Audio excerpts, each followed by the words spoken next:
The U. Government spends more money than it collects in taxes and other revenues. This means it has to borrow money to pay for its programs and obligations, such as Social Security, Medicare, defense, and interest on the national debt. The debt ceiling is a limit on how much money the government can borrow to fund these expenses. It is set by Congress and can only be changed by a vote in both the House and the Senate. The debt ceiling was created in 1917 to simplify the process of borrowing money and to give more control to Congress over the government's finances. Before that, Congress had to approve every single loan that the government took out.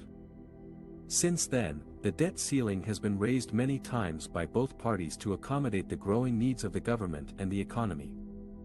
Raising the debt ceiling does not mean that the government is spending more money. It only means that the government is allowed to borrow more money to pay for what it has already spent. If Congress does not raise the debt ceiling, the government will run out of money and will not be able to pay its bills. This could have serious consequences for the U.S. and the world economy, such as higher interest rates, lower credit ratings, reduced government services, and a possible default on the national debt. What are the consequences of not raising the debt ceiling? The debt ceiling is a limit on the total amount of money that the United States is authorized to borrow to fund the government and meet its financial obligations. Because the federal government runs budget deficits, meaning it spends more than it brings in through taxes and other revenue, it must borrow huge sums of money to pay its bills. Those obligations include funding for social safety net programs, interest on the national debt and salaries for members of the armed forces. The United States officially hit its debt limit on Jan. 19, 2023, prompting the Treasury Department to use accounting maneuvers known as extraordinary measures to continue paying the government's obligations and avoid a default. Those measures temporarily curb certain government investments so that the bills can continue to be paid. The ability to use those measures to delay a default could be exhausted by June 1st. If Congress fails to raise or suspend the debt ceiling by then, the United States could run out of cash and default on its debt obligations for the first time in history. This would have severe consequences for the economy, the credit rating, and the global financial stability. A default would mean that the government would not be able to pay all of its bills on time.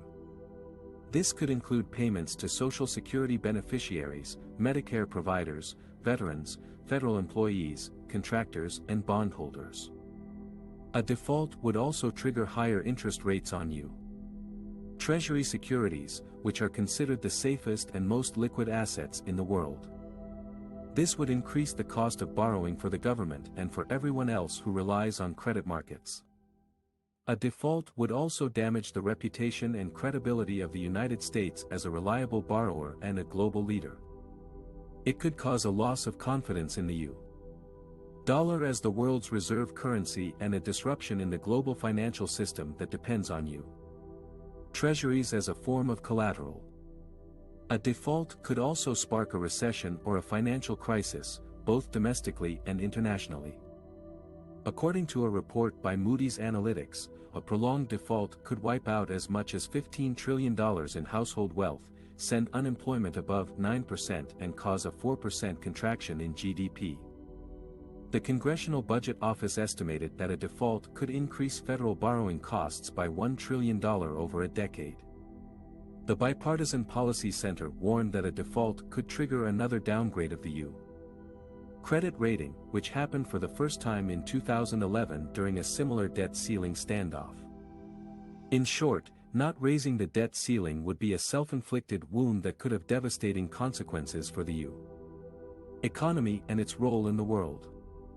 That is why President Biden and Treasury Secretary Yellen have urged Congress to act swiftly and responsibly to raise or suspend the debt ceiling before it is too late.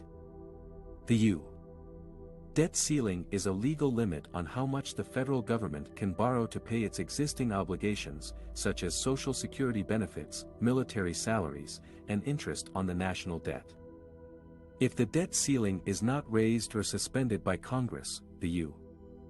Treasury would run out of cash and default on some of its payments, which could have severe consequences for the U.S. and global economy. What are the possible solutions to avoid a debt ceiling crisis? There are several options that Congress and the White House could consider, such as raising or suspending the debt ceiling without conditions. This would be the simplest and most straightforward way to prevent a default and ensure that the government can continue to operate normally.